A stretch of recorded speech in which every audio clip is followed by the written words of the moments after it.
At our family BBQ, my mom looked me dead in the eye and said, "If you disappeared tomorrow, no one would even notice."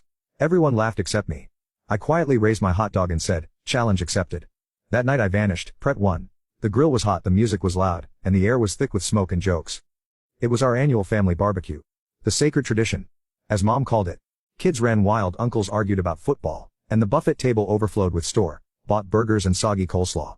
As usual, I had made the potato salad from scratch, prepped the lemonade, arranged the cutlery, and texted reminders to everyone who conveniently forgot the time. Nobody thanked me. They never did. I was the invisible daughter, the one who showed up early, stayed late, and was somehow always in the way. I hovered near the drinks cooler, sipping from a plastic cup, half listening to my siblings laugh about something I wasn't included in. Then came the moment. Dinner was served. Plates were loaded. Everyone sat in the backyard folding chairs. Red and white tablecloths flapping in the breeze. My mom, wearing her signature apron and fake pearls, stood up with her wineglass in hand. "I just want to say how grateful I am for all of you."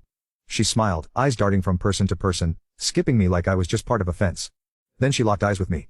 Cole calculated. "Honestly, if Jade disappeared tomorrow, I don't think anyone would even notice." And then they laughed. All of them, my brothers, my aunts. Even my dad gave a half-hearted chuckle as he chewed his ribs. The sound wrapped around me like barbed wire. I didn't cry. I didn't blink. I just quietly raised my hot dog like a toast and smiled. Challenge accepted. Then I took a bite, chewed slowly, stood up from my seat, and started clearing dishes. Like always. But something inside me had cracked. No, clicked. That night, I washed every plate, wiped every table, and loaded their trash bags into the bins. Then I went upstairs to the old room they still called Jade's Corner. Even though it was barely larger than a closet. I sat down on my laptop, logged out of every family group chat, deleted my location sharing app. Then I opened a tab titled, Apartments Outside City Limits. I wasn't angry. I wasn't plotting revenge. I just had nothing left to prove. For 29 years, I had begged them with my actions to see me, to hear me. And they laughed, so now I'd give them exactly what they claimed they wanted. Silence. By midnight, my bags were packed. Essentials only, laptop, passport, savings folder, the necklace my grandma left me. The only person who ever made me feel seen. I left my key on the dresser. Left no note, no explanation, no drama, just absence. My name is Jade Harper, and from wherever you're watching this, stay with me. Because the night my mother said no one would notice if I disappeared, I decided to show her exactly what happens when the one holding the pieces walks away. The first morning I woke up in the little rental cabin on the edge of a sleepy lakeside town. I didn't feel free. I felt numb. I sat on the edge of the unfamiliar bed, wrapped in a blanket that didn't smell like home, and stared at the stillness around me. It was quiet. Too quiet. No sibling banging on the door, needing a ride. No mom shouting for more paper towels. No reminders on my phone to pick up prescriptions for my father. No noise.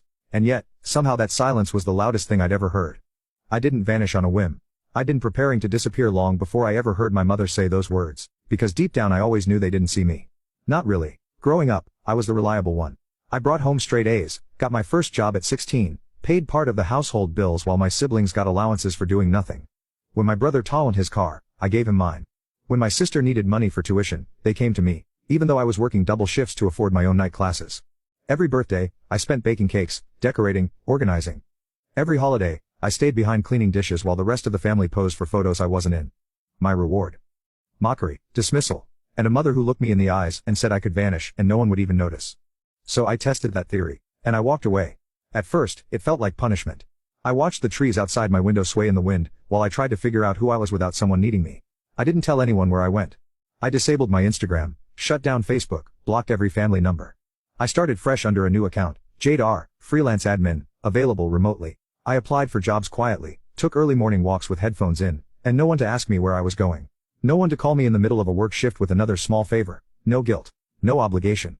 Just me. It wasn't easy. There were nights I cried. Nights I hovered over the send button, tempted to message my sister, my father, even my mom, just to say, I'm okay.